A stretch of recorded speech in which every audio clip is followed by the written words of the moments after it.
Dana White's interest in re-signing Francis Ngannou and staging the dream fight against Jon Jones is heating up again, and for good reason. The MMA landscape has never been more volatile, but that volatility has created opportunities. With Jon Jones recovering from injury and uncertainty still surrounding his heavyweight future, many fans and analysts are calling for the one bout that's eluded the sport for years: Jones versus Ngannou. Francis Ngannou's recent cornering appearance UFC gear while supporting his PFL teammates sparked a flurry of speculation. White was a former UFC heavyweight champion who once left the company on icy terms, now repping the UFC logo again. It didn't take long for whispers to spread. Dana White, known for being cold when crossed, has a soft spot for business. And this particular business, it could be historic.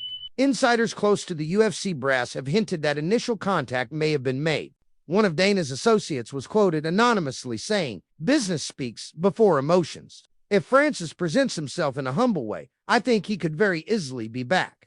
Add to that the growing interest in a potential mega fight between Jon Jones and Ngannou, possibly the biggest heavyweight showdown in UFC history, and you have a recipe that's hard to ignore. Let's not forget, Jon Jones remains an enigmatic presence.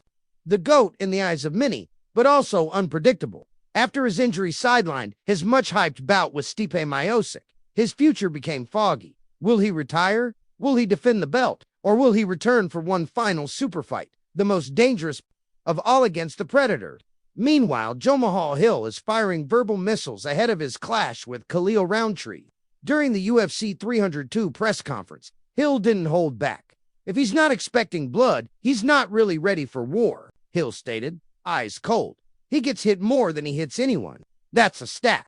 That's his career. If he slips for even 1 second, I'm kicking him in the head like a baseball bat." Khalil.com, but fiery, simply nodded when asked about the threat. He believes he has evolved and is ready for a war, but Hill thinks otherwise. The two have shared opponents. They've each tasted highs and lows. But for Hill, this fight is personal. Elsewhere in the fight world, Joe Rogan has been praising Ilia Topuria with the kind of reverence usually reserved for legends. "He made it look easy," Rogan said, referencing Topuria's shocking knockouts of Volkanovski and Max Holloway. "This guy is perfect. His striking, grappling, confidence, everything is on point." Topuria, now facing Charles Oliveira at UFC 317, has catapulted himself from prospect to phenom in less than a year. The MMA community is watching closely. Some see a future double champ. Others are more cautious. Charles Oliveira is no ordinary opponent. He thrives in chaos. He absorbs damage and dishes it out like a horror film villain. Yet Topuria claims it won't even be close. "I'm going to finish him in the first 3 minutes," he said. In the background of all this chaos, Jon Jones himself seems to be stepping out of the shadows. After months of silence and rumors, he made headlines again, not just because of the Ngannou speculation, but due to a shocking leaked phone call in which he allegedly threatened law enforcement. In a now-deleted tweet, Jones admitted, "By the time I was acting aggressive on the phone, I was already in my paranoid and defensive state." The MMA community is divided. Some are calling for accountability, others for empathy. The recurring question remains, is Jones still the face of MMA, or has he become its cautionary tale? Tom Aspinall, on the other hand, is all business. Now the undisputed heavyweight champion, Tom is gearing up for a high-stakes clash with Cyril Gane. The UFC has reportedly locked in negotiations for the bout, and the fan response has been electric. Gane's elusive style versus Tom's power and athleticism promises fireworks. Aspinall knows the division lacks depth at the moment. Volkov, "I beat Pavlovich," lost. Almeida is coming up, but Gane makes the most sense. Many believe this fight will serve as a measuring stick not just for Aspinall's legitimacy, but for whether Jon Jones chooses to return. If Tom beats Gane dominantly, the pressure on Jones to return skyrockets. Analysts have noted the growing divide between Aspinall and the rest of the division. Gane, despite his incredible movement and kickboxing, struggled against Jones. If Tom finishes Gane, the narrative shifts. He becomes the real undisputed champ. Behind the scenes, the UFC is watching closely. Dana White's always looking for angles, storylines, rivalries to stoke the flames.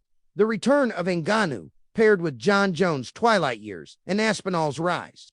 That's a trident of heavyweight gold.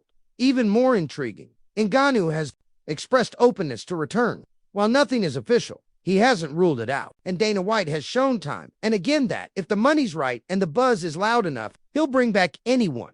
Joe Mahal Hill, still burning from his injury hiatus, isn't just aiming to beat Khalil. He wants to dominate. When asked if he was ready to finally silence critics who questioned his ground game, Hill said, "You're going to see everything. The wrestling, the jiu-jitsu, the power. I'm a full fighter now." That evolution is part of a broader trend in the UFC. As Joe Rogan mentioned, this generation is coming in ready. They're world-class by fight one. Topuria, Hill, Aspinall. They're not building slowly like fighters of old. They arrive ready to steal belts. In the background, light heavyweights Massinzis continues. Ankalaeve, currently at the top, was offered a title fight but was turned down by multiple contenders. One, focusing on studies, reportedly said, "My priority is school right now, not fighting." Hill, upon hearing that, rolled his eyes. "You think a champ says that? It's a division in flux." The UFC may need Hill to bring clarity back, but if he falters against Khalil, everything changes. One name still looms over the sport: Jon Jones. The public scrutiny, the phone call, scandal, the ghosting of the heavyweight division. His legacy is being etched in real time.